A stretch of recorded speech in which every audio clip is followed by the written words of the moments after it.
Welcome back to the Hater's Guide to Masters Madrid.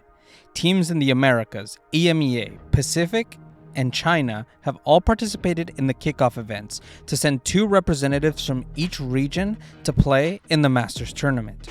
From the Americas, we have Sentinels and Loud. Pacific has Gen.G and Paper Rex. China has Fun Plus Phoenix and Edward Gaming. And for EMEA, we have Karmine Corp and Team Heretics. This year's opening event has had several upsets and surprises, giving us some unexpected teams, from Fnatic being eliminated to NRG missing their first international event. Let's recap how we got here and how each team qualified for the first international event of the year, Valorant Champions Tour, Masters Madrid. Before we get started, I would like to inform you of a new project that I've been working on alongside Esports Andy. We're calling it Exit Frag. Exit Frag is a podcast very similar to Plat Chat, where we talk about preview and predictions, power rankings, and other VCT news. We just recently had our debut episode with Ford TV, so check that out in the link in the description below. Thank you to all the channel members, and you can join the channel membership with $1 a month that gets you credits at the end of the videos. Without further ado, let's get started.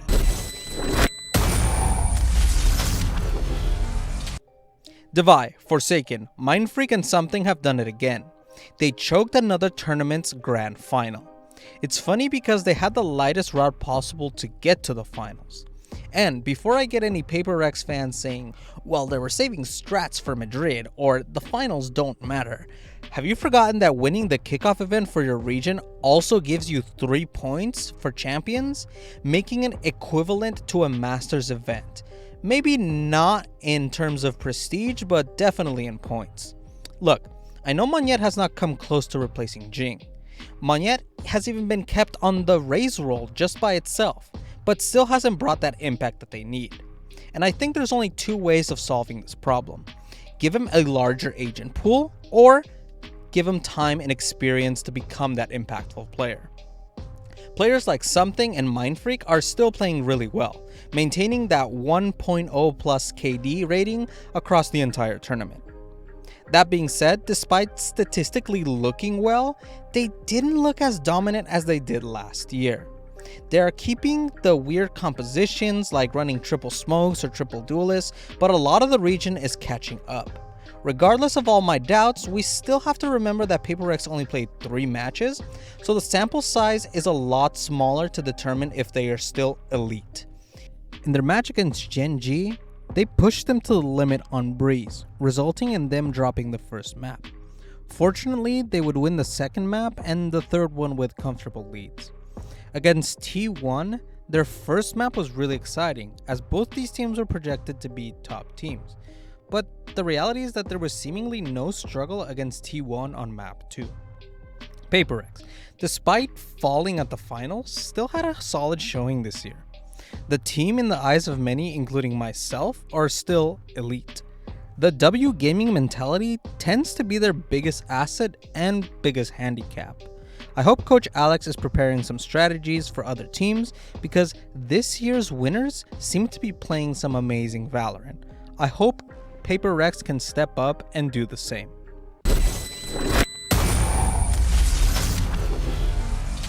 This roster has aged way better than I would have thought. They didn't look so good in the offseason, but then again, that's the exact same thing I said about Team Heretics. This roster took no time to find their groove in official tournaments. The organization bet on Meteor to assemble a new team, and they bet correctly. Karon proved that he belonged on this team after having no previous experience in competitive Valorant. He went from being a rank grinder to a flex player on the winning team for VCT Pacific. Texture has been on a run for one of the best duelists in the Pacific region. His jet is impeccable, and it even showed in the first match against Paper Rex, where he started with a 13-1 KD. Meteor continues to prove that he is a top-level player. Despite moving out of the duelist role, he has now moved into the Sentinel role, and has continued to put up numbers in the ACS and KD department. Lakia and Munchkin have remained a little quiet through the tournament, but that doesn't mean that they're weak players. The team synergy is just one of those things that was a problem last year, and this year it seems like it's been a non-existent issue.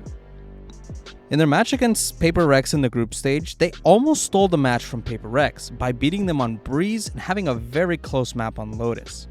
Ultimately, they had a really bad map on Sunset where they only won 2 rounds on attack and 5 on defense. Neither Meteor, Texture, or Karon, who are typically their carries, were able to do anything for them. While Lakia tried, it resulted in a loss. Tasting the opportunity to beat the best team of Pacific, they beat RRQ to enter the group stage, and they would not lose a single game against Apex Dark Horse Team Secret or versus my favorite, Zeta Division. The momentum would not end there, as they would then have to face DRX, and they managed to do what I said was their main goal, and is that to dethrone the kings of Korean Valorant. That wasn't enough because they wanted their revenge. Gen.G dominated Paper Rex on Ascent with a 13-5 scoreline, but no one said it would be easy, as Paper Rex did end up clapping back with a 13-4 on Split.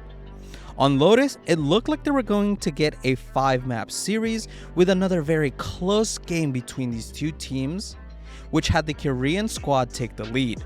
But Gen.G was fully ready for the Yoru Ray's double dive, and after an 8-5 attack, Gen.G did not give one round to Paper Rex and won the VCT Pacific Kickoff event. To be honest, I had a feeling this roster would be better than it was last year, but I didn't expect this. Last year's roster choked at the beginning of the regular season after a 4-win streak that was carried by Meteor. Meteor and company have already exceeded their main goal in making an international event. But the true test will be if they have the fragging power and strategy to take it all. Hard to say, Paper Rex and other teams just play differently in the international stage. But much like the rest of the field, there's a lot of new faces in Masters Madrid. Good luck.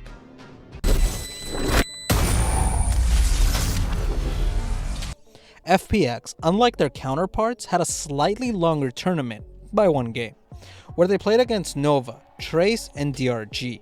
In their match against Nova, they managed to beat them 13-10, with life looking very light, and I mean that in a good way, where he played Chamber with a lot of patience and was constantly able to find 1 or 2 kills. The rest of the team was also very consistent, as no one really had a bad scoreline. The only reason FPX struggled on this map was because Guang was having a live game, easily being the MVP of the entire match with a KD of 29 and 17.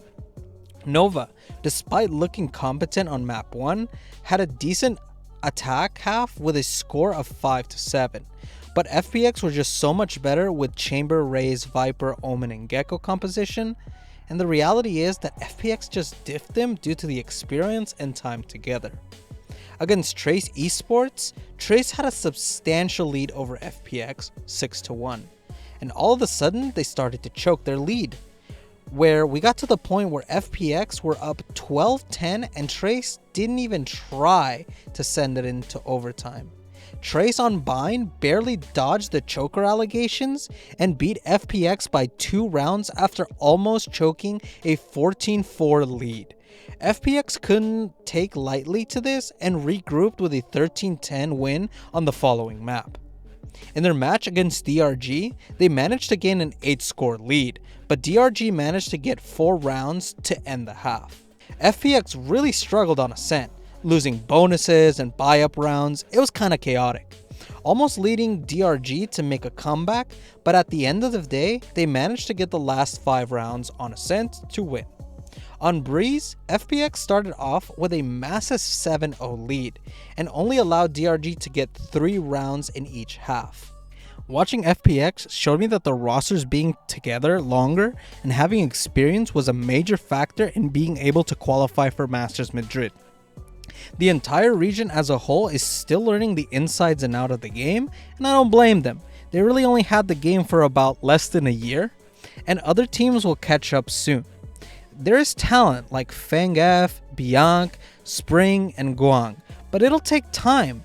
As far as FPX, I feel like they're the weakest team in the tournament, so while I hope they will give us some good games, I just don't see a world where they make it out of the Swiss stage.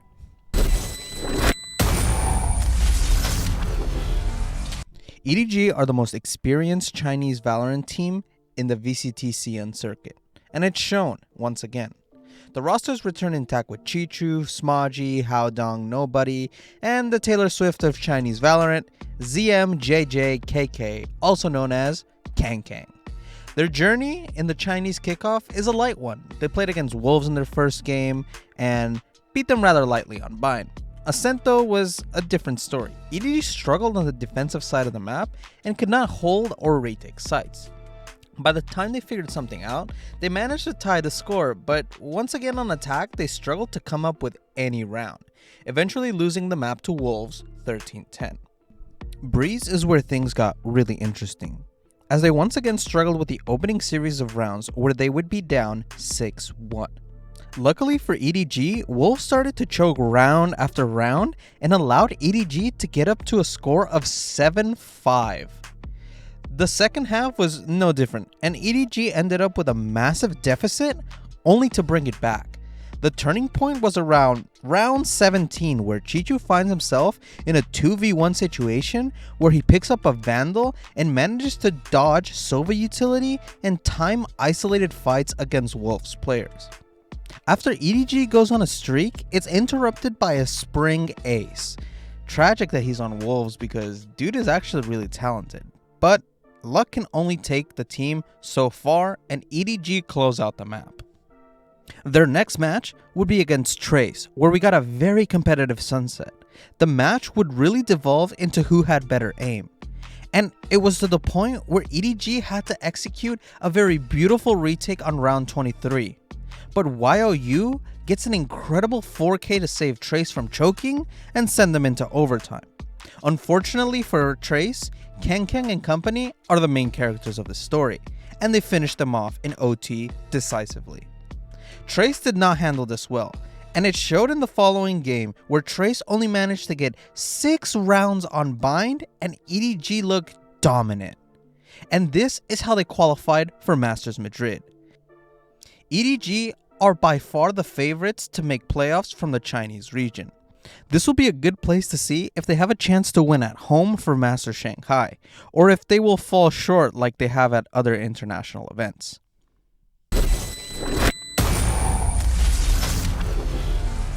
Los niños lo han hecho. They took down some of the favorites in EMEA to qualify for Masters Madrid. Not only have they done it, they did it in dominant fashion. Team Heretics took down Foot Esports 2-0, which were projected to be a high-placing team. Then, they beat Karmine Corp 2-0, which is no joke considering that they are the winners of EMEA Kickoff. Then, in the playoffs, they destroyed one of my favorite topics of conversation, Na'Vi, in 2 maps. This was a case of Na'Vi somewhat playing down to their competition, as in the first map, Heretics struggled to play against Artis' Chamber, but unfortunately for Na'Vi, their lead would dwindle in the second half, resulting in Team Heretics tying up the score. In overtime, the regulations round bled into overtime, as no team would allow the other one to win on attack.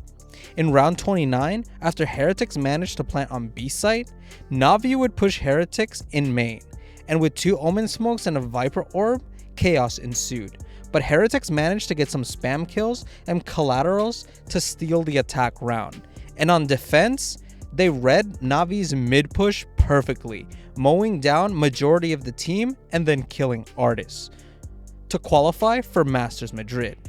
The team is very disciplined and has some incredible holds and execs. Benjyfishy is the team's most popular member. Known for his time on Fortnite, he made the jump to Valorant last year where he participated in LCQ with a team that didn't really accomplish anything. This time around, you can see his talent shine with the support of Riens and Panatek. While Panatek is just a stand-in until Woot can legally play in the league, Riens has been playing the initiator role with some standout moments here and there. But the main topic of conversation has to be the Boo brothers. Boo and MiniBoo are becoming a duo to be feared in EMEA. They are the highest rated duo in statistics in VLR and VCT standings.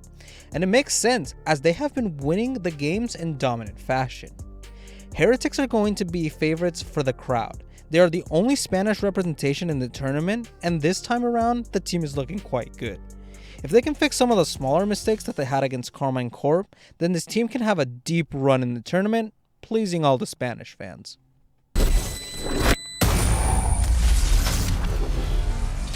What color is it? Blue, blue, blue. I cannot believe what my eyes saw. Karmine Corp dismantled the final boss of EMEA.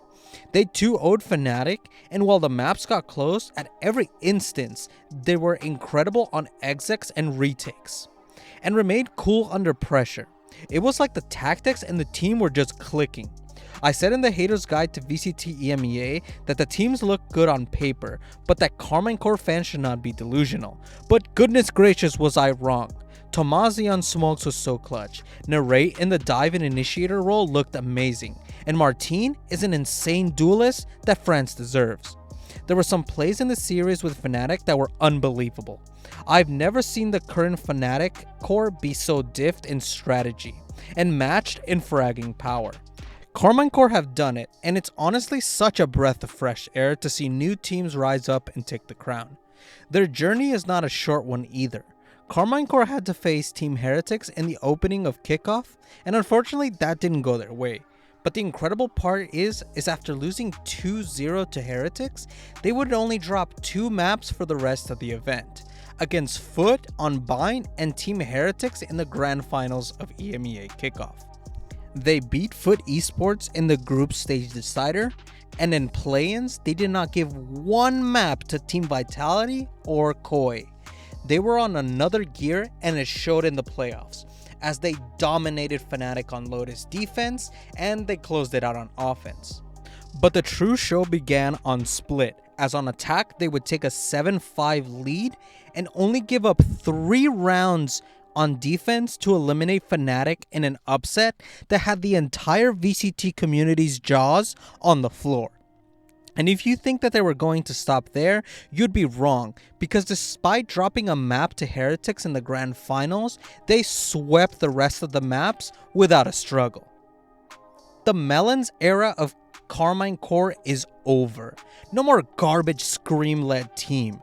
Karmine Corp is not a team to be taken lightly. And if you didn't watch EMEA Kickoff, then you missed a team that worked their asses off in the play-ins and playoffs, not only to qualify for Masters Madrid, but to restore their reputation. Oh, yes, Brennan. I'm going to give this Wyatt's Weekly Award to Shin for making it through the darkest of tunnels. Yeah, the that's darkest yep. of tunnels.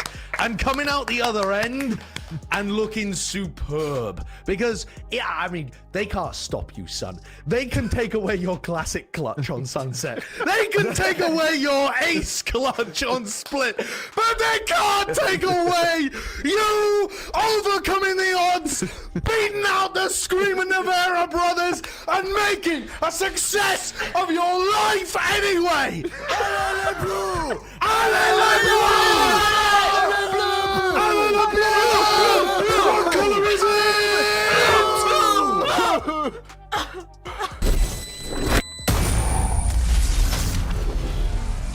O Saadhak fez o impossível novamente.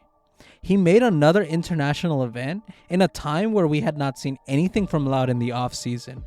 With Aspas leaving the roster, the role of duelist had to be fixed, and while everyone thought that they would need a 1-to-1 replacement, Saadhak opted to create something new. Last year, he invented the double smokes meta, and this year he is aiming to create the flashes meta.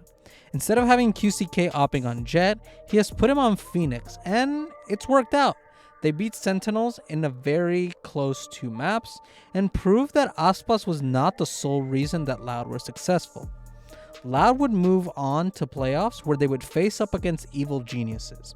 And while EG managed to get a map off of them with the most gimmicky execs ever, they still had not matched up to the much stronger and experienced team in Loud.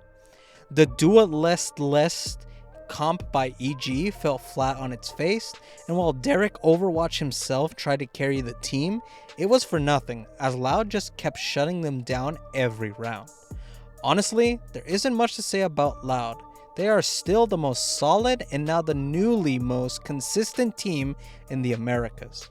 Saadhak and Les have not missed an international LAN in years. and it doesn't seem like they'll slow down. Cauanzin is still playing at a very high level, and even TuyZ, who I criticized for being the weakest player on the team, ended up being one of the top 5 players in VCT Americas statistically. QCK's verdict is still up for debate. I don't quite see the Phoenix pick making sense outside of Ascent, but I trust Saadhak has a plan going into Masters Madrid. Now, let's talk about the part that has truly been awful, and that has been some of the Loud fans. You see, I have no problem with the aggressive chanting, the online banter, overconfidence, and overprotection of your team. It's a sport, it makes sense, you're passionate. What isn't cool is making death threats to players because you lost the best of 5 series. It's just wrong. You have to understand that when 2 Americas teams qualify for the Masters event, this is a time to be united as one. We represent the entire continent of the Americas. Loud and Sen, North and South. I'm rooting for both of you. But man, does it make it hard to be a Brazilian fan when there are death threats being thrown out to players in Sentinels or any team, as a matter of fact. This behavior just needs to stop. It's very parasocial.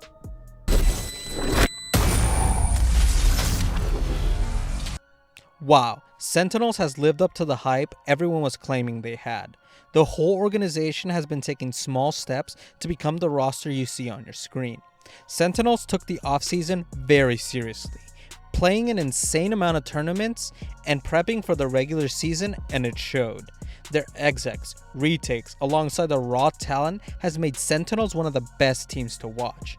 Zekken is the star of the roster and the primary duelist. His fragging power is one of the reasons this roster is so good, boasting nothing short of a 210 plus ACS and a KD that hasn't been lower than 1 through every match in the Kickoff event. Zellsis is the vibe merchant and a controversial yet hilarious sub turned into a permanent member of the roster, playing the flex role. Sacy, the Brazilian initiator who is a former world champion with Loud, and his performance on Sova and Gecko continue to be one of the best the VCT has seen. JohnQT is the former IGL for Ghost and M80, and has been one of the turnaround pieces for this roster. He can frag when needed and has proven that his leadership can produce absolute cinema on the server. And last but not least, the return of the king, TenZ. He has stepped outside of the duelist role and has given it to Zekken, but that doesn't mean he isn't impactful. He's just as good as Zekken. His performances on Omen and KO have shown that the former king of NA has not slowed down one bit.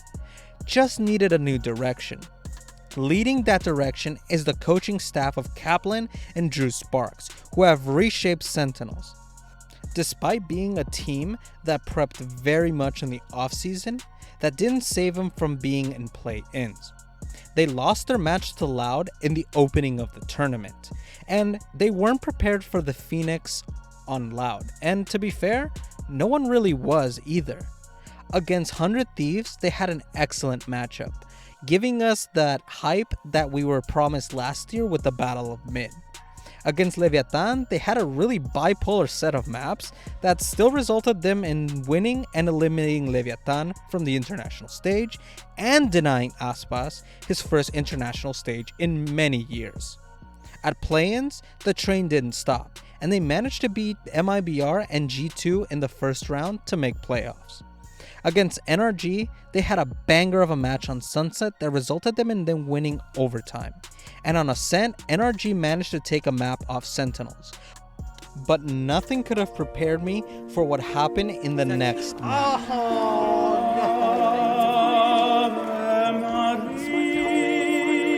my goodness, 2v2. No, again, isolated.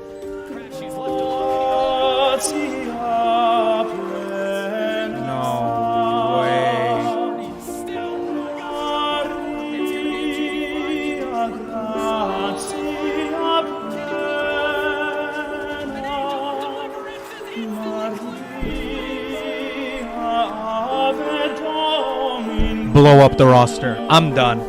This is not possible. This is not possible. How is this team so bad on this map? I thought Sunset was bad. What am I watching? Am I watching DFM? Am I watching last year's crew team?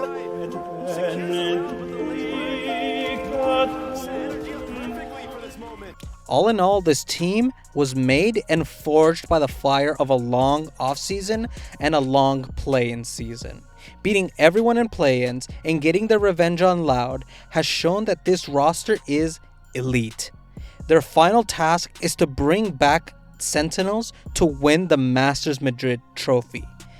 Job's not done. Sen City, lead them to paradise. With old teams and new teams returning, players from the past and players who are very good now in the present, it should be an exciting tournament to watch. Here are my predictions for VCT Masters Madrid. Obviously, I will be rooting for everybody in the Americas and Loud and Sentinels, as that is my region at the end of the day. Thank you to all the channel members who joined this month: Emperor Palps, Stat XN, Here is John, Juan David Vergara, Juicy J, Aware Vintage, AimUp23, No Man Wolf, and Ankles. Your continued support helps me out a lot. And be sure to check out my new podcast with Esports Andy and 4TV named Exit Frag. We should be having some more guests in the future, so you won't want to miss it. And we just did a preview and predictions with a little more detail about what we thought about the qualifications for Masters Madrid.